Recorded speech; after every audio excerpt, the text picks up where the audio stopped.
Je vois notre sœur Noëlla, maman Noëlla Kazadi qui est au milieu de nous. Je vois aussi au milieu de nous notre sœur Priscille, que Dieu vous bénisse abondamment. Est-ce que le son, ça va? Je vois maman Priscille qui a dit oui, ça va. Est-ce que ça va pour les autres aussi avant que nous ne puissions continuer? Parce qu'en ce moment, nous sommes dans la joie d'être dans la présence de Dieu. Que Dieu vous bénisse abondamment. Et je vois aussi maman Flavia Kumba qui est au milieu de nous. Je vois donc nous sommes là. Que Dieu vous bénisse. Alors, bien-aimés dans les Seigneurs, je veux à ce que nous puissions ouvrir par la prière, si nous pouvons prier, avant de commencer notre programme de ce soir ici. Seigneur, nous recommandons ces instants entre tes mains. Le partage et le moment de prière, nous voulons, Seigneur, demeurer dans ta présence et que tout ce qui sera fait en ces lieux soit pour la gloire de ton nom. Nous voulons te dire que nous t'aimons. Nous voulons te dire, Seigneur, que nous t'appartenons.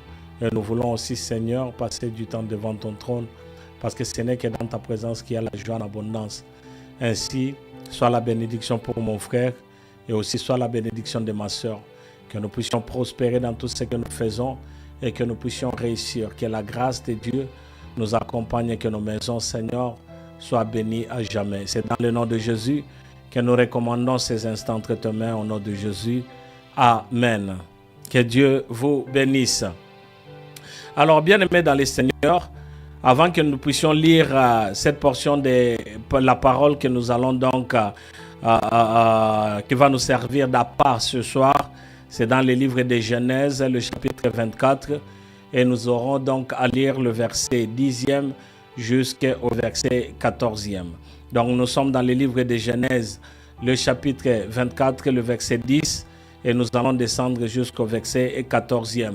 Que Dieu vous bénisse. Ce soir, le Seigneur a permis à ce que je puisse préparer cette petite exhortation pour chacun de nous. Et nous allons donc parler de « Arrêtez-vous et priez pour être orienté ». Arrêtez-vous pour prier. Arrêtez-vous et priez pour être orienté. Bien-aimés dans le Seigneur, ce sujet est vraiment très important pour chaque enfant de Dieu. Parce que des fois, nous avons tendance à faire les choses dans la rapidité. Des fois, nous faisons les choses sans pour autant prendre le temps de réfléchir, le temps de penser, le temps de comprendre que ce que nous sommes en train de faire, c'est quelque chose de bien. Alors, au travers de la parole de Dieu ce soir, je crois que le Seigneur va parler à une personne. Le Seigneur va parler à une femme. Le Seigneur va parler à un homme, afin que nous puissions apprendre au travers de sa parole, comment est-ce que nous pouvons aussi nous arrêter avant de prendre une décision, d'examiner, de prier, afin que nous puissions trouver l'orientation de Dieu. Lorsque nous allons dans la parole de Dieu, on peut le voir d'ailleurs avec beaucoup d'hommes de Dieu. Il y a David qui consultait toujours Dieu, il y a Samuel qui consultait Dieu, il y a plusieurs personnes qui consultaient Dieu avant de faire quelque chose. Ce n'est pas qu'ils ne pouvaient pas faire, mais ils voulaient être dans la droiture, ils voulaient réussir dans ce qu'ils entreprenaient. Raison pour laquelle, avant qu'ils ne puissent faire quelque chose, ils se présentaient devant l'Éternel, prenaient leur temps d'écouter, de poser la question à Dieu et d'écouter Dieu. Lorsque Dieu leur donne l'orientation, c'est alors qu'ils peuvent aller de l'avant. Je nous invite alors à lire la parole de Dieu. C'est dans le livre de Genèse, le chapitre 24, et nous allons lire à partir du verset 10e jusqu'au verset 14e. Soyez tous bénis au nom de Jésus. Je disais que soyez tous bénis. La Bible nous dit, le serviteur prit 10 chameaux parmi les chameaux de son Seigneur, et il partit ayant à sa disposition tous les biens de son Seigneur. Il s'éleva et alla en Mésopotamie, à la ville de Nachor. Il fit reposer les chameaux sur leurs genoux hors de la ville, près d'un puits, au temps du soir, au temps où sortent celles qui vont puiser de l'eau. Et il dit, Éternel, Dieu de mon Seigneur Abraham, fais-moi, je te prie, rencontrer aujourd'hui ce que je désire, et use de bon sens, de bonté envers mon Seigneur Abraham. Voici, je me tiens près de la source d'eau, et les filles des gens de la ville vont sortir pour puiser de l'eau. Que la jeune fille à laquelle je dirai, penche ta cruche, je t'ai pris pour que je boive. Et qui répondra, bois et je te donnerai aussi à boire à tes chameaux. Sois celle que tu as destinée à ton serviteur Isaac. Et par là, je connaîtrai que tu uses de bonté envers mon Seigneur. Que Dieu vous bénisse. Bien-aimés, nous tous tels que nous sommes là, nous connaissons notre hier. Nous connaissons de même notre aujourd'hui. Mais pour ce qui est de l'avenir, personne ne peut dire qu'il connaît l'avenir. Parce que l'avenir est quelque chose qui est caché. Il n'y a qu'une seule personne qui connaît l'avenir, qui sonde le cœur, qui connaît toutes choses. C'est lui qu'on appelle le maître des temps et des circonstances. Nous connaissons notre hier parce que nous avons déjà vécu notre hier. Si on nous posait des questions par rapport à notre hier, on va répondre. Par rapport à notre passé, nous allons répondre parce que nous avons déjà vécu notre hier. Tout ce que nous avions fait, on peut déjà nous rappeler à cela et nous pouvons même expliquer aux autres, leur donner de l'histoire par rapport à notre passé. Mais pour ce qui est de l'avenir, c'est autre chose. Et également pour notre aujourd'hui, on peut parler de notre aujourd'hui. Ce que tu as fait aujourd'hui, tu peux parler. Ce qui s'est passé aujourd'hui, tu peux parler. Mais lorsqu'on parle déjà de demain, demain appartient à Dieu. Seul Dieu connaît toutes choses. C'est pourquoi le Dieu que nous servons, c'est un Dieu qui est capable de révéler en avance des années plus loin d'ici, mais il peut déjà nous révéler ce qui va arriver dans les jours à venir. Pour ceux-là qui ont déjà reçu une parole de l'Éternel, ce sont des personnes qui connaissent les promesses que Dieu a faites dans leur vie, afin qu'ils puissent les vivre, qu'ils puissent entrer dans leur destinée. Il y a plusieurs personnes à qui le Seigneur a envoyé un message. Il y a plusieurs personnes à qui le Seigneur a parlé de l'avenir. D'ailleurs, si nous allons dans la parole de Dieu, il y a plusieurs prophètes qui parlaient déjà de ce qui viendra.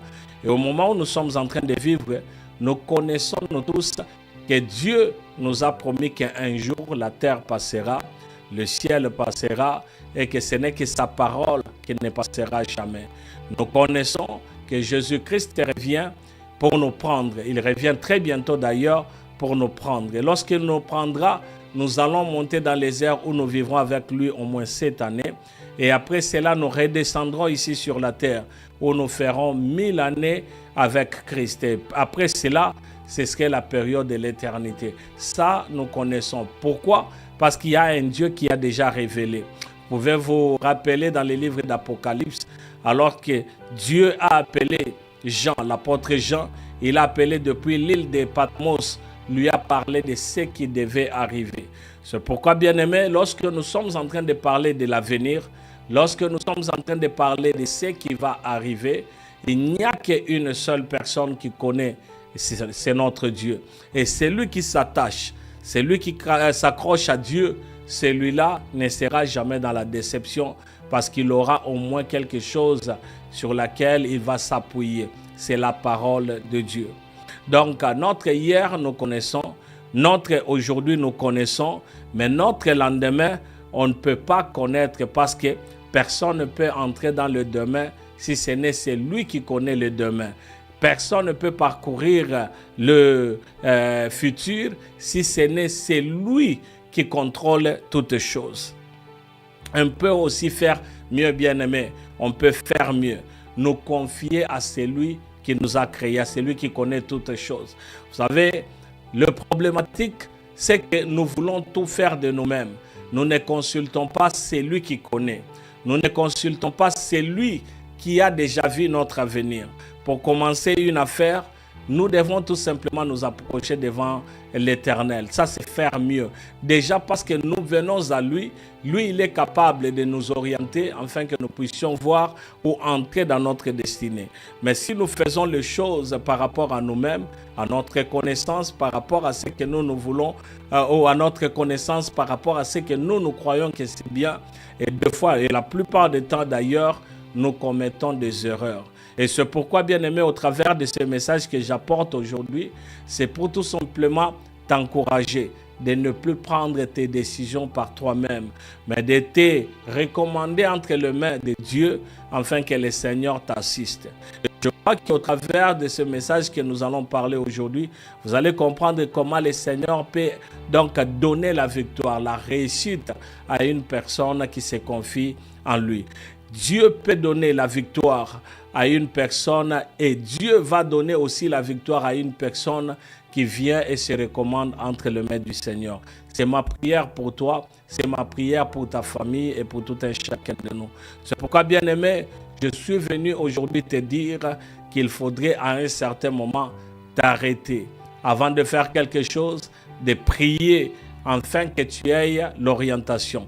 Et l'orientation de Dieu, ce n'est pas seulement dans un domaine de ta vie. Ce n'est pas seulement dans quelques domaines de ta vie, mais dans tous les domaines de ta vie, tu peux consulter l'Éternel, tu peux prier. Et le Dieu que nous servons, c'est un Dieu qui, la Bible déclare d'ailleurs, qu'il n'est pas sourd d'oreille pour ne point écouter et sa main n'est pas courte pour ne point agir.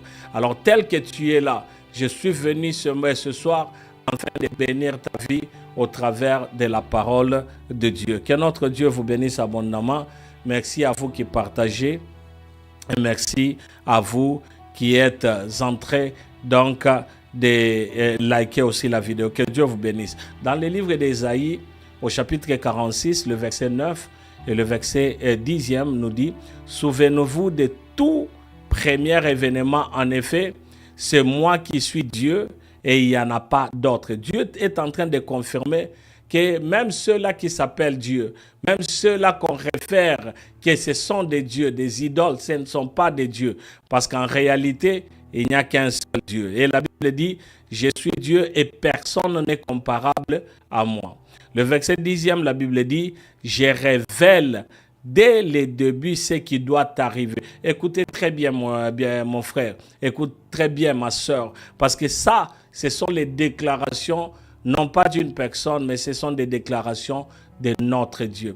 Et la Bible nous dit, au verset 10e, je révèle dès le début ce qui doit arriver et longtemps à l'avance ce qui n'est pas encore mis en œuvre. Je dis, mon projet se réalisera et je mettrai en œuvre tout ce que je désire. Donc tout ce que le Seigneur veut accomplir, il l'accomplit. Rien ne peut l'empêcher, rien ne peut l'intercaler et rien ne peut donc faire que le projet de l'Éternel ne puisse pas aboutir. Alors toi qui es en train de m'écouter, je suis venu aussi t'interpeller pour te dire que lorsque tu te confies en l'Éternel, le Seigneur se glorifiera dans ta vie. Eh bien, dans le livre de Genèse que nous venons de lire, le livre de Genèse, le chapitre 24, c'est l'histoire d'Abraham, l'histoire d'Isaac et c'est aussi l'histoire d'Eliezer. Pour tous ceux qui connaissent, nous avons Abraham. Abraham a eu un enfant qui s'appelle Isaac et Isaac avait pris de l'âge. Sa mère était déjà morte en ce moment et là, puisque Isaac avait pris de l'âge, c'était le temps pour que Isaac puisse se marier.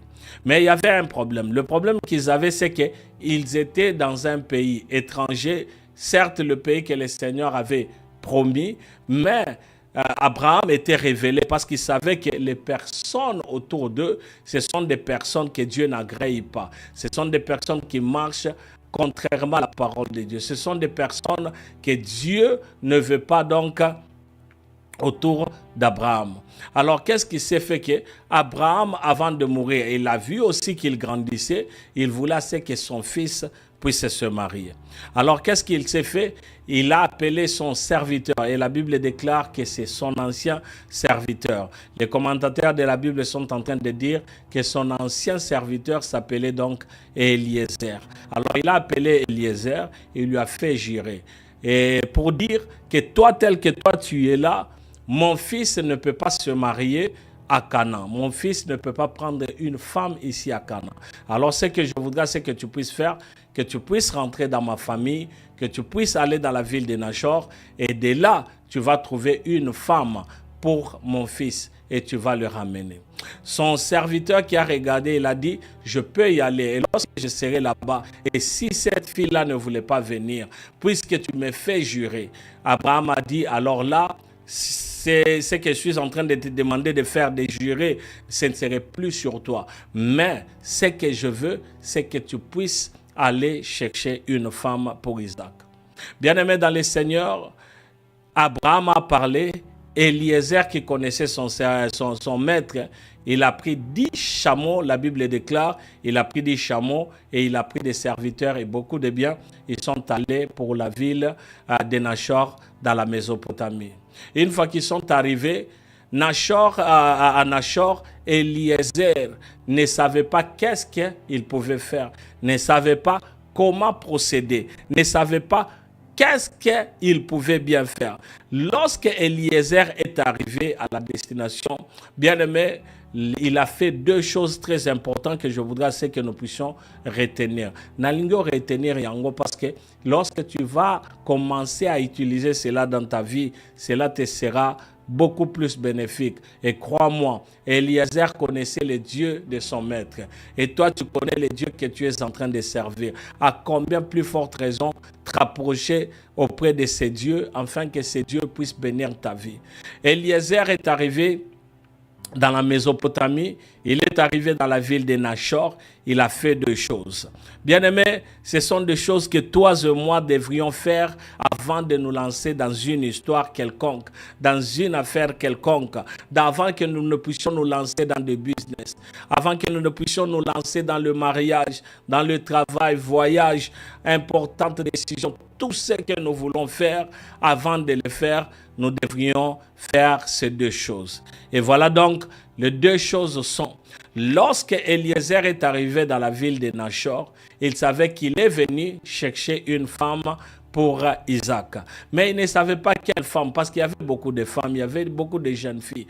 Comment savoir celle qui sera la meilleure pour son maître Isaac? Comment reconnaître que c'est la volonté de Dieu? Comment est-ce qu'il va réussir sa mission? Parce que ce n'était pas une petite mission, c'était une grande mission. D'autant plus que Isaac n'est pas n'importe qui. Isaac est le fils de la promesse. Au travers de lui, il y avait de grandes promesses. Alors il fallait qu'une personne, avant de faire quelque chose, qu'une personne puisse réfléchir, une personne puisse raisonner et une personne puisse savoir que ce que je suis en train de faire là, c'est vraiment très mieux pour moi. Bien-aimés dans le Seigneur, nous verrons donc à partir de ce que nous avions lu, nous allons donc conclure et voir que lorsque Eliezer est arrivé, il a fait la première chose et la première chose qu'il a fait, il s'est arrêté ou il a stoppé. Il ne s'est pas précipité, il est arrivé. Il a vu que je suis dans la ville. Il a vu que c'est ici l'endroit où je suis venu chercher la femme à mon maître Isaac. Mais il ne s'est pas précipité. Bien-aimé dans le Seigneur, c'est la chose que toi et moi devrions faire. Des fois, nous ne devrions pas nous précipiter devant une situation, devant une décision à prendre. Nous ne pouvons pas aller rapidement parce que c'est lui qui va plus vite, risque d'entrer dans les erreurs. Beaucoup de gens commettent des erreurs. Beaucoup de gens font des erreurs parce qu'ils sont pressés dans des décisions. Vous savez, il y a de ces personnes-là qui entend seulement un message, à qui l'on passe le message maintenant et il veut prendre la décision maintenant pour se fâcher, pour rompre avec la famille, pour rompre avec quelqu'un parce qu'on venait de lui donner seulement un message. Et il y a peu de personnes qui peuvent se maîtriser en train de comprendre qu'est-ce qui se passe, afin de savoir que la décision que je voudrais prendre, c'est une très bonne décision. Eliezer, dans ce cas ici, Eliezer était avisé. Eliezer n'était pas pressé. Il est arrivé dans la ville de Nachor. Il est arrivé sachant que j'ai une grande mission. Alors la première des choses, c'est que je dois d'abord m'arrêter. Je dois d'abord stopper. Je dois regarder très bien afin de savoir exactement ce que je veux faire. Et c'est ma prière aussi pour toi, bien-aimé. Nous voulons entrer dans une année nouvelle. Il y a des décisions que tu auras à prendre, des décisions qui vont shifter ta vie. Il y a des décisions que tu auras à prendre, des décisions qui te seront bénéfiques pour ton avenir, pour ta destinée. Il y a des choses que tu devras faire qui vont impacter ton avenir, pas seulement ton avenir, mais des personnes autour de toi et même ta propre famille. Il y a des choses que tu devras accomplir dans cette année nouvelle qui vient. Mais il faudrait que tu puisses être sage. Il faudrait que tu puisses être intelligent, que tu puisses être sage, que tu saches qu'il ne faut jamais prendre une décision à la hâte, mais il faudrait d'abord stopper. Est-ce que tu peux me dire stopper? Je voudrais que tu puisses écrire stopper. Pourquoi? Parce que lorsque tu stoppes, tu prends le temps de te maîtriser, tu prends le temps de te regarder en toi-même et tu prends le temps d'examiner la situation avant de move forward. La deuxième chose que Nachor, dans la ville de Nachor qu'Eliezer avait faite, la deuxième chose que j'estime aussi importante, c'est qu'il a demandé l'orientation de Dieu. Vous savez, Eliezer ne s'est pas limité seulement à stopper, mais il a dit pour que ma mission ait du succès, pour que ma mission puisse réussir, pour que tout ce que je suis en train de faire puisse arriver à sa fin, que je puisse voir les résultats, ce que je dois faire, ce que je veux me tourner vers l'Éternel. À lui seul, je veux me recommander et à lui seul, je vais demander l'orientation. Bien-aimés dans le Seigneur, nous avons nous tous besoin de l'orientation. Je disais, nous avons besoin de l'orientation. Et l'orientation, la vraie, la meilleure, c'est entre les mains du Seigneur. La Bible nous dit, dans le livre de Psaume, le numéro 25, le verset 4 jusqu'au verset 5e, qu'est-ce que la Bible nous dit? Eh bien, la Bible nous dit que Éternel, fais-moi connaître tes voies, enseigne-moi tes sentiers, conduis-moi dans ta vérité et instruis-moi, car tu es le Dieu de mon salut, tu es toujours mon espérance. Le livre de Psaume, le numéro 25, le verset 4 jusqu'au verset 5e.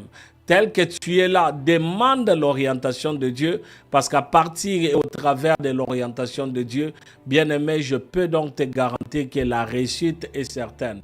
Je peux te garantir qu'avec Dieu, tu ne commettras jamais d'erreur. Avec Dieu, tu iras de l'avant. Avec Dieu, tu réaliseras de grandes choses. Et avec Dieu, tu auras toujours le succès avec toi. Que Dieu te bénisse là où tu es. Que Dieu te fasse du bien et que le Seigneur te rende le centuple de toutes les bonnes choses que le Seigneur a prévues pour toi. Et c'est là au nom de Jésus-Christ. Et je disais, au nom de Jésus-Christ, que le Seigneur te fasse du bien. Exerce-toi à écouter la voix de Dieu bien-aimé dans ta vie. Il est dit dans la parole de Dieu, dans le livre de Job, que Dieu nous parle tantôt d'une manière ou d'une autre.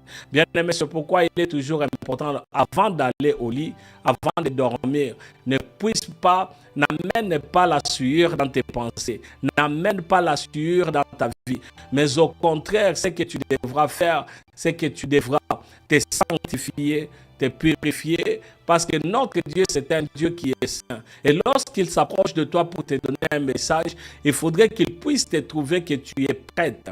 Tu es prêt à écouter sa parole. Lorsqu'il s'approche enfin de te parler, comme Job a dit, que notre Dieu nous parle tantôt d'une manière ou d'une autre. Et il a dit qu'il nous parle souvent dans un profond sommeil. Il nous parle lorsque nous sommes dans la profondeur de notre sommeil. Dieu vient nous révéler des histoires. Dieu vient nous donner des orientations. Dieu vient pour nous parler. Bien-aimé dans le Seigneur, c'est pourquoi toi, avant de dormir, ne suis pas tes pensées. Ne te fais pas une personne qui n'est pas accessible par Dieu. Il faut être cette personne qui est sainte. Et lorsque tu es saint, la présence de Dieu viendra et le Seigneur va t'orienter, le Seigneur va te parler. C'est pourquoi vous verrez qu'il y a d'autres personnes qui disent, j'ai clairement entendu Dieu, Dieu m'a dit ça, Dieu m'a dit fais ça et je l'ai fait, c'est pourquoi j'ai réussi. Dieu m'a dit de ne pas aller à gauche, je ne suis pas allé, c'est pourquoi ça et ça. Je suis venu t'apporter la parole, je suis venu te dire afin que tu sois cette personne qui reste saint devant l'Éternel, dans la sanctification, dans la purification, dans la crainte de Dieu, afin que le Seigneur trouve le temps et le moyen de venir te parler. Que Dieu te bénisse là où tu es, que le Seigneur te fasse du bien. Je disais, exerce-toi à écouter la voix de Dieu dans ta vie. Jésus, avant de prendre même une décision quelconque, vous vous souviendrez que lorsque Jésus-Christ voulait prendre la décision de choisir les 12 disciples, Jésus-Christ a passé presque toute une nuit en train de prier. Il est dit dans la parole de Dieu que Jésus-Christ est Dieu. Et toi, tu le connais que Jésus-Christ est Dieu. Moi aussi, je le sais que Jésus-Christ est Dieu. Lui qui est Dieu, il a pris le temps avant de prendre une décision, de passer le temps dans la prière. À combien plus forte raison toi? À combien plus forte raison moi? C'est l'une des choses qui doit nous booster, nous encourager, afin de passer plus de temps dans la présence de Dieu. Parce que dans la présence de Dieu, il y a la réponse à tout ce que nous voulons. Dans le livre d'Ésaïe, au chapitre 30, le verset 21, la Bible dit: « Tes oreilles entendront derrière toi la voix qui dira, voici les chemins. » C'est pour te dire que Dieu va te donner la parole qui te dira, va à gauche, va à droite, va devant, arrête-toi, fais ça. L'orientation de Dieu, c'est pour que tu puisses entrer dans ta destinée. La réussite soit ton partage. C'est pourquoi je suis en train de prier en ce moment que tu puisses être une personne qui consulte Dieu, une personne qui laisse le temps à Dieu de nous parler, une personne qui ne va pas au lit en s'essuyant, mais une personne qui est pure, une personne qui est sainte et une personne qui est prête à écouter la parole de Dieu, parce que Dieu nous parle tantôt d'une manière et il nous parle aussi tantôt d'une autre. Eh bien, Eliezer qui est allé chercher la femme d'Isaac, la Bible dit qu'il s'est d'abord arrêté. Et lorsqu'il s'est arrêté, il a fait une prière à Dieu. Je voudrais que nous puissions lire, toujours dans le livre de Genèse, le chapitre 24, nous allons lire le verset 12. Nous allons descendre jusqu'au verset 14e. Que Dieu te bénisse encore une fois de plus, toi qui es au milieu de nous. Et si c'est ta première fois, tu es le bienvenu. Nous sommes dans la chambre de prière avec le pasteur Eddy Kadima. Un moment tout simplement dans la présence de Dieu pour nous éviter de passer du temps en faisant d'autres choses alors que nous pouvons suivre l'orientation de notre Dieu. Que le Seigneur te bénisse où tu es et que le Seigneur te soit favorable, parce que le roi de gloire, il est au milieu de nous et je sais qu'il est avec toi, il est avec moi, il nous conduit et nous marchons donc dans la réussite parce que Dieu est avec nous. Genèse, le chapitre 24, le verset 12e, écoutez ce que la Bible dit. La Bible dit, et il dit, ça c'est Eliezer qui est en train de dire, et il dit: Éternel Dieu de mon Seigneur Abraham, fais-moi, je t'ai pris rencontrer aujourd'hui ce que je désire, et use de bonté envers mon Seigneur Abraham. Voici, je me tiens près de la source d'eau, et les filles des gens de la ville vont sortir pour puiser de l'eau. Que la jeune fille à laquelle je dirai: penche ta cruche, je t'ai pris pour que je boive, et qui répondra: bois, et je donnerai aussi à boire à tes chameaux, soit celle que tu as destinée à ton serviteur Isaac. Et par là, je connaîtrai que tu uses de bonté envers mon Seigneur. Que Dieu vous bénisse abondamment. Que Dieu vous bénisse abondamment. Bien-aimés, on peut comprendre que Eliezer savait qu'il avait une charge et que derrière lui, il y avait toute une promesse qui devait se réaliser. Et Abraham, qui lui avait fait confiance, lui, Eliezer, voulait à ce qu'il puisse réellement donc apporter une bonne nouvelle à son maître. C'est pourquoi la Bible nous dit que Eliezer est arrivé dans la ville de Nachor, où il a regardé, c'était le soir, il a dit: je vais d'abord me poser un peu. Et il a commencé à faire une prière. Combien de fois toi, avant de prendre une décision, combien de fois toi, avant de commencer une affaire, combien de fois toi, avant de réaliser quelque chose, tu prends d'abord le temps de stopper, de t'arrêter et de parler à l'Éternel. Bien-aimé, il y a la réussite dans la parole de Dieu. Il y a la réussite lorsque tu parles à Dieu. Lorsque tu viens, tu les consultes. Notre Dieu, c'est un Dieu qui aime être en contact avec nous. Lorsque tu t'approches devant lui et que tu lui apportes le problème que tu as, la situation que tu as, oui, les projets que tu as, lorsque tu amènes ça devant l'Éternel, sache-le, mon bien-aimé, que notre Dieu, il aime écouter. Lorsqu'il écoute, la Bible déclare d'ailleurs clairement qu'il n'est pas sourd d'oreille pour ne point écouter. Je disais qu'il n'est pas sourd d'oreille pour ne point écouter. Notre Dieu écoute. Et lorsqu'il écoute, c'est pour notre bien. Lorsqu'il écoute, il exauce la prière. Alors, Eliezer a demandé, il a dit, si tu peux m'écouter, voici les signes qui démontreront que que j'ai trouvé faveur à tes yeux. Voici les signes que je voudrais voir. Il y aura des filles qui vont sortir. À la jeune fille que je vais appeler et je vais demander de l'eau pour boire. À cette jeune fille-là, si elle disait, je te donne à toi et je vais donner aussi au chameau, alors je comprendrai que c'est cette fille-là que tu as envoyée pour mon maître Isaac. Bien-aimé, il a mis Dieu devant toutes choses et il a voulu assez que Dieu lui-même puisse se glorifier de la même manière qu'il avait demandé, et c'est ce qu'il a vu aussi comme résultat. C'est pour te dire que Dieu reste souverain. Il est celui qui réalise beaucoup de choses. Et si toi aujourd'hui, tu pouvais aussi prendre la décision en disant que dans l'année 2026, dans les jours qui viennent, chaque décision que je prendrai, je ne prendrai pas seul. Avant de prendre une décision importante, je dois d'abord consulter Dieu. Laisser le temps pour que Dieu puisse me parler. Et lorsque le Seigneur me parle, cela permettra à ce que je sache quel chemin prendre. Et je puis te dire qu'une fois que tu consultes l'Éternel, tu réussiras dans tout ce que tu entreprends. Tu réussiras dans tout ce que tu fais. Tu réussiras parce que le Seigneur sera toujours derrière toi. Et tu peux l'essayer pour une fois dans l'année 2026. Toutes les décisions que tu peux prendre, tu les écris et tu demandes à Dieu l'orientation. Et tu vas commencer à cliquer sur chaque chose que tu auras écrit pour voir combien le Seigneur va t'orienter et combien tu seras donc victorieux dans tout ce que tu vas faire. Ne sois jamais sage à tes propres yeux, mais consulte Dieu pour ton avenir. Consulte Dieu pour ton lendemain. Consulte Dieu pour ce que tu seras demain. Très, très important. Écoutez ce que la Bible nous dit dans le livre de Psaume, le numéro 37, le verset 5e. Et je suis en train de lire dans la version Semeur.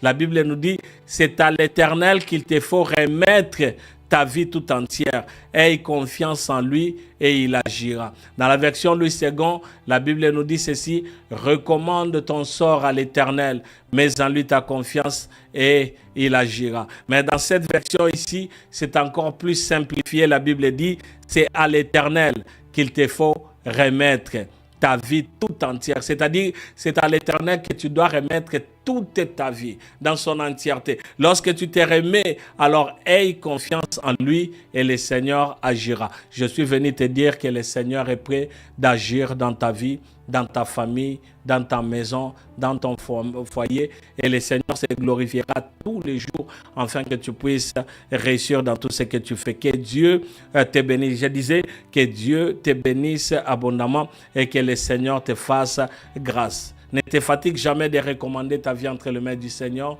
Ne te fatigue jamais de recommander ton lendemain entre les mains du Seigneur. Il est le seul qui connaît notre lendemain. Et sans lui, tu vas tâtonner et des fois, tu vas commettre des erreurs que tu ne pouvais pas commettre si et seulement si tu t'étais recommandé entre les mains du Seigneur. Pour le cas d'Eliezer, il avait trouvé Rebecca. Il est rentré avec Rebecca et c'était dans la volonté de Dieu. Et ce qu'il avait amené la paix dans la vie d'Isaac. Parce que la Bible dit qu'Isaac était consolé. Consolé de quoi? De la mort de sa maman. Donc c'est très important. Fais de l'Éternel tes délices. Fais de l'Éternel tes délices et il te donnera tout ce que ton cœur désire. Je voudrais que nous puissions parler à l'Éternel et prendre le temps pour nos vies. Bien-aimé, je viens de parler de stopper. Si tu peux stopper et que tu peux prier et demander l'orientation de Dieu, sache-le que tu ne vas pas échouer dans ta vie. Dans l'année 2026, tu ne vas pas échouer. Et c'est pourquoi je voudrais que toi et moi, que nous puissions prendre quelques temps en prière, que nous puissions prier, que nous puissions recommander nos vies entre les mains du Seigneur. Et si tu as un projet, tu as des ambitions, tu as des programmes, une décision à prendre, pourquoi pas profiter de cette occasion ici et de parler à l'Éternel? Pourquoi pas ne pas le faire? Pourquoi ne pas le faire? Alors je voudrais que tu puisses profiter de cette occasion afin de parler et de bénir l'Éternel. Est-ce que tu peux élever ta voix et tous ensemble nous sommes en train de prier dans le nom de Jésus-Christ. Dans le nom de Jésus. Élève ta voix et nous sommes en train de prier dans le nom de Jésus. Que notre Dieu soit loué. Alléluia. Seigneur, nous sommes devant toi et nous sommes venus parce que c'est toi qui es fidèle. Nous sommes venus parce que c'est toi qui écoutes la prière. Et la Bible dit que toi qui écoutes la prière, tout le monde viendra à toi. Alléluia. Toi qui écoutes la prière, tout le monde viendra à toi. Nous n'avons pas d'autre soutien. Notre soutien, c'est le nom de Jésus. Nous n'avons pas d'autre force. Notre force, c'est le nom de Jésus. Père éternel, nous revenons seulement vers toi parce que sans toi, où irions-nous encore? La Bible déclare que c'est toi qui détiens les paroles de la vie. C'est pourquoi ce soir, Seigneur, nous voulons d'abord reconnaître que si nous sommes vivants, c'est grâce. Dieu de gloire, nous avons pu passer toute la journée. Oui, éternel, c'est parce que toi, tu l'as voulu. Et pour nous qui sommes rentrés à la maison, nous dirons encore, Seigneur, que c'est grâce à toi. Pour ceux-là qui sont allés au travail, ils vont aussi dire que c'est grâce à toi. Dans tous les cas, Seigneur, tu ne nous as pas abandonnés, tu ne nous as pas délaissés, mais tu as été fidèle du début à la fin. Pourquoi, Père éternel, pour ce que tu as fait pour nous, je suis venu pour te rendre gloire et je suis venu te magnifier, t'élever et t'adorer parce que tu es vivant. Ta fidélité durera toujours, ta grâce durera toujours et ta joie est notre partage. Tous les jours, Seigneur, nous reviendrons vers toi et nous te rendrons gloire. Le matin, nous avons parlé, Seigneur, d'être de la reconnaissance. Et Seigneur, nous te sommes infiniment reconnaissants. Toi qui continues à nous garder, à nous protéger. Tu ne nous as pas seulement gardés nous-mêmes, mais Seigneur, tu t'es souvenu aussi de nos familles. Tu t'es souvenu, Seigneur, de nos frères et sœurs. Tu t'es souvenu de nous. Tu ne nous as pas abandonnés. Raison pour laquelle nous te disons merci. Voilà, Éternel, désormais, que nous venons de lire ta parole. Ta parole qui est la vie dans le livre de Genèse, le chapitre 24. Que Seigneur, nous venons de tirer une leçon que je pense, mon Dieu, mon roi, nous sera favorable et surtout bénéfique pour notre avenir. Oui, Éternel, notre hier nous connaissons, notre aujourd'hui nous connaissons, mais ce qui nous manque, Seigneur Dieu de gloire, c'est notre demain. Or, notre demain, c'est toi qui les détiens, c'est toi qui connais toutes choses. Père éternel, je vis dans ta parole que tu es à mesure de parler déjà, Seigneur, de la fin du monde avant même la fin du monde. Tu connais tout ce qui va se passer. N'est-ce pas toi qui avais donné déjà des promesses et tu avais déjà donné des prophéties parlant de Jésus-Christ avant même que Jésus-Christ ne puisse venir. Parlant même de la mort de Jésus-Christ avant qu'il ne puisse mourir. Et même de la résurrection de Jésus-Christ avant même que Jésus-Christ ne puisse ressusciter. Tu es le seul qui est capable de faire cela. Personne dans ce monde ne peut le faire, à moins que tu le révèles et que tu le donnes afin que nous puissions en parler. Père éternel, je suis devant toi. Je ne veux pas, Seigneur Dieu de gloire, prendre des décisions. Ah oui, Seigneur Dieu de gloire, sans pour autant te consulter. Je l'ai déjà fait dans ma vie et beaucoup de fois d'ailleurs, j'ai commis des erreurs. Beaucoup de fois, je n'ai pas pu réussir. Beaucoup de fois d'ailleurs, Seigneur Dieu de gloire, j'ai failli même tomber parce que j'avais pris de mauvaises décisions. J'avais commis des erreurs dans ma vie à plusieurs moments. Et c'est pourquoi, Éternel, partant donc de ta parole, que nous venons de lire dans le livre de Genèse, le chapitre 24, j'ai vite compris, mon Dieu, mon roi, que lorsque nous stoppons, lorsque nous ne sommes pas dans de vitesse, lorsque nous stoppons et nous venons, Seigneur Dieu de gloire, te présenter la situation, la réussite est là. Je me souviens, ce jour-là, David est revenu de la guerre. Il est arrivé dans sa ville, il a trouvé que toutes ces femmes étaient captivées et que toute la ville et même les femmes de ces hommes étaient captivées, même les enfants, le bien, on avait tout pris. Je me souviens, Éternel, désormais ta parole me dit que David est arrivé, il a regardé, David a pleuré, il a pleuré. Et je crois, oui Seigneur Dieu de gloire, que peut-être qu'il se disait c'est fini.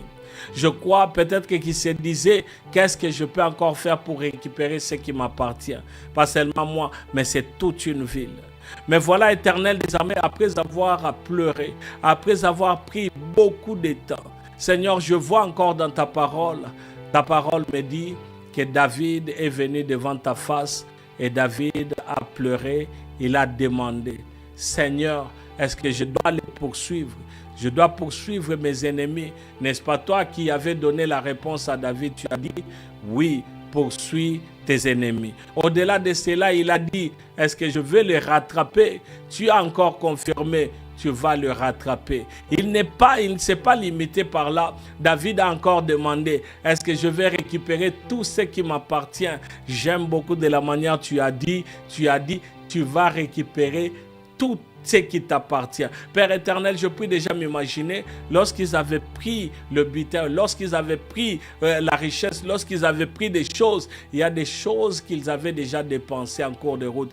Il y avait même des brebis peut-être qu'ils avaient déjà tuées en cours de route.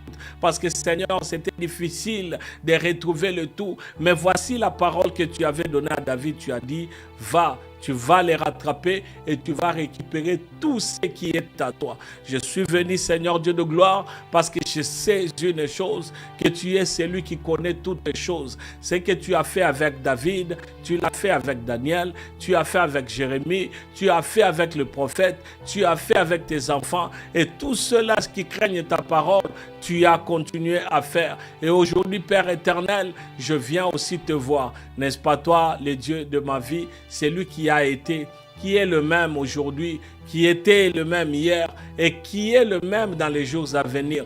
Tu n'as jamais changé. Ce n'est pas aujourd'hui que tu vas commencer. Non, Seigneur Dieu de gloire, tu ne vas jamais commencer cela parce que tu as dit jusqu'à la fin des temps. C'est pourquoi, Père éternel, je viens comme Eliezer, je viens aussi te dire que chaque décision que je vais prendre, j'ai besoin, Seigneur, de toi. J'ai besoin de ton soutien, j'ai besoin de ta puissance et j'ai besoin, Seigneur, de ta révélation. J'ai besoin surtout, Seigneur, de ton orientation pour mon avenir, pour ce ministère. J'ai besoin de ton orientation pour mes enfants, ton orientation pour ma maison, pour ma femme. J'ai besoin de ton orientation dans la chambre de prière. Seigneur, quel est le pas que je dois faire? Dois-je commencer avec la gauche? Dois-je aller avec la droite?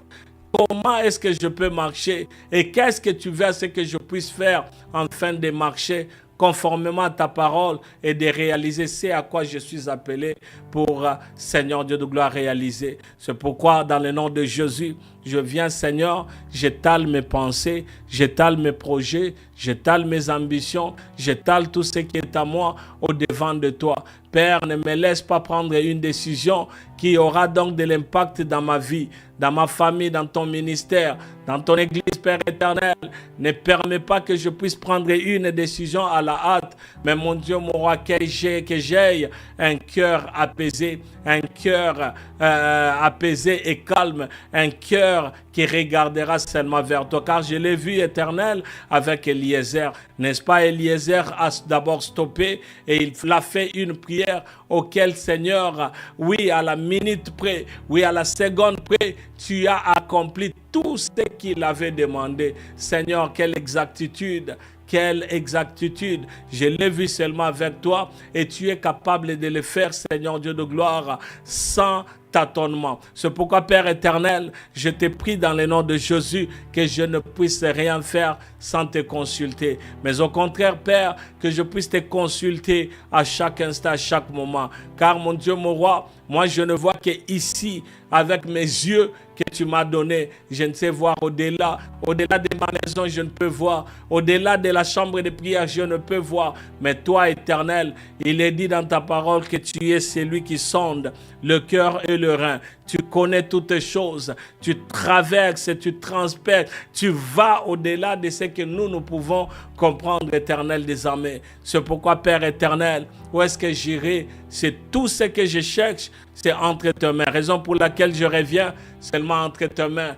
t'invoquant, Seigneur. Il est dit dans ta parole, invoque-moi et je te répondrai. Je t'annoncerai des choses cachées, des choses que tu ne connais pas.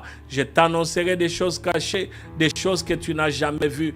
Père éternel, je te prie de te glorifier dans ma vie et que ma façon de raisonner et de voir les choses, que tout soit tourné et centré seulement vers toi. Parce que lorsque tout est centré à toi, Seigneur, j'ai la ferme assurance que la réussite est avec moi. La réussite est certaine.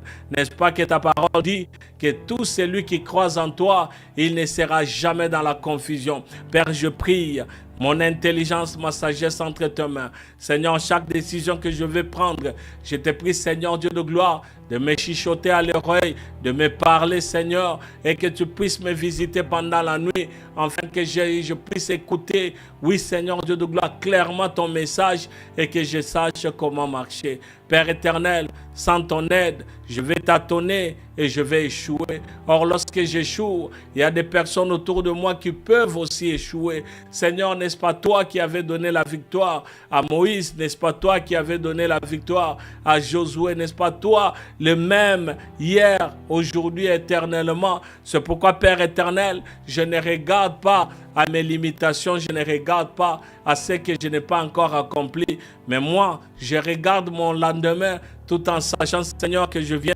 me recommander seulement entre tes mains. Chaque parole qui sortira de ma bouche, Seigneur, chaque décision que je prendrai, chaque chose que je ferai, accompagne-moi afin que je sois fort. Accompagne-moi afin que je marche dans la réussite.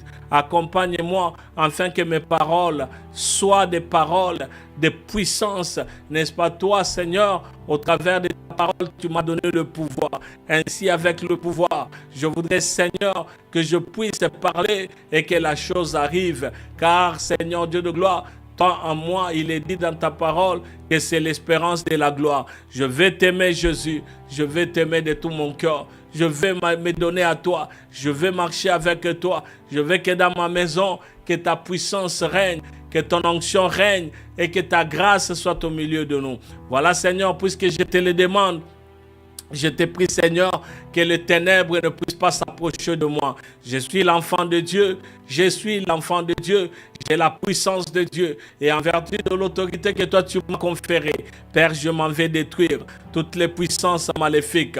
Tout ce qui peut amener à ce que j'aie un cœur chaud pour prendre des décisions fatales, des décisions qui peuvent détruire des vies. Non, Seigneur, je dis non à cela. Au nom de Jésus, je refuse tout ce qui est contraire à ta parole. Je refuse tout ce qui ne vient pas de toi. Je refuse tout ce qui est de la négativité, de l'impureté, maléficité, culpabilité, médiocrité, médisance. Tout ce qui ne vient pas de toi, Père, je refuse, car je voudrais mener une vie de sanctification et de la crainte de Dieu. Père éternel, que je ne puisse pas entrer dans des distractions, parce que beaucoup ont perdu leur vie à cause de la distraction. Père, je ne voudrais pas passer tellement inaperçu, mais je voudrais impacter, et mon impact c'est en toi, Jésus-Christ. Raison pour laquelle, Père, je me tiens à la brèche et je refuse tout ce qui est de la sorcellerie. Je brise et je refuse au nom de Jésus tout ce qui est d'ennuiement, d'envoûtement, d'impureté, bassesse, culpabilité et tout ce qui ne vient pas de toi, je les renvoie dans les lieux arides. Au nom de Jésus, je proclame ta liberté dans ma vie, dans mon cœur et dans mon âme. Je proclame la grandeur parce que la grandeur c'est ma vie et je proclame la réussite car éternel avec toi, moi j'irai toujours de l'avant et je sais que dans ma maison c'est toi qui règnes. Ainsi puisque c'est toi qui règnes, éloigne de nous la maladie, éloigne de nous les faiblesses, éloigne de nous tout ce qui est contraire à ta parole, éloigne de nous tout ce qui ne vient pas de toi. Garde-nous fidèles à toi, que nous puissions demeurer entre tes pieds, à tes pieds mon Dieu, mon roi, chaque jour, que nous ne puissions pas nous retrouver loin de toi. Au nom de Jésus, puisque c'est toi qui nous donnes la nuit, je m'approche de toi éternel, afin de recommander la nuit entre les mains du Seigneur. Cette nuit, c'est une nuit merveilleuse. Cette nuit, c'est une nuit de gloire, une nuit de grâce, une nuit de joie. Père, je suis en train de prier, afin que cette nuit ici, que Seigneur Dieu de gloire, tout ce que j'entreprends réussisse. tout ce que j'entreprends réussisse dans mes pensées, dans mes idées. Père éternel, tout ce que j'entreprends dans les jours qui viennent, les décisions que je vais prendre, je vais réussir, car je sais, Seigneur, nul ne se tiendra devant moi. Il est dit dans ta parole, tu m'as donné le pouvoir de marcher sur les serpents, sur les scorpions, sur tout esprit impur, et rien ne pourra me nuire. Raison pour laquelle je suis en train de déclarer, en sachant, Seigneur, que le diable ne peut rien contre moi. Oui, le diable et ses acolytes ne peuvent rien contre ma famille. Le diable et ses acolytes ne peuvent pas me toucher, car toi, tu habites à moi. Il est dit dans ta parole que Christ en moi, c'est l'espérance de la gloire. Je bénis ton Saint-Nom parce que tu es vivant. Je rends gloire à ton nom parce que tu es vivant. Je bénis ton Saint-Nom parce que, Seigneur, tu es toujours derrière ta parole pour son accomplissement. Garde-moi fidèle à toi et que je puisse attendre ton avènement. Et que le jour où tu reviendras, Seigneur, que je ne puisse pas manquer ce grand rendez-vous. Ce rendez-vous, Seigneur, avec toi. Ce rendez-vous, Seigneur, que tout le monde, tous les chrétiens attendent. Et que, Père éternel, par ta grâce, car je sais que tout est grâce, que nous puissions nous rencontrer. Et ce jour-là, Seigneur, je chanterai un cantique nouveau. Et ce jour-là, je bénirai ton Saint-Nom. Et ce jour-là, je serai dans l'allégresse. C'est pourquoi, Père éternel, je prie que ma famille ne manque pas non plus, car je voudrais être au grand complet. C'est pourquoi je prie pour ma maison, pour ma femme et tous mes enfants. Père éternel, je suis en train de prier parce que je sais que c'est toi qui écoutes la prière. Il est dit dans ta parole que toi qui écoutes la prière, tout le monde viendra à toi. C'est pourquoi je viens à toi, tout en sachant, Seigneur, que tu es là. Que ton nom soit béni, Père. Que ton nom soit glorifié, Jésus, parce que tu es fidèle à jamais.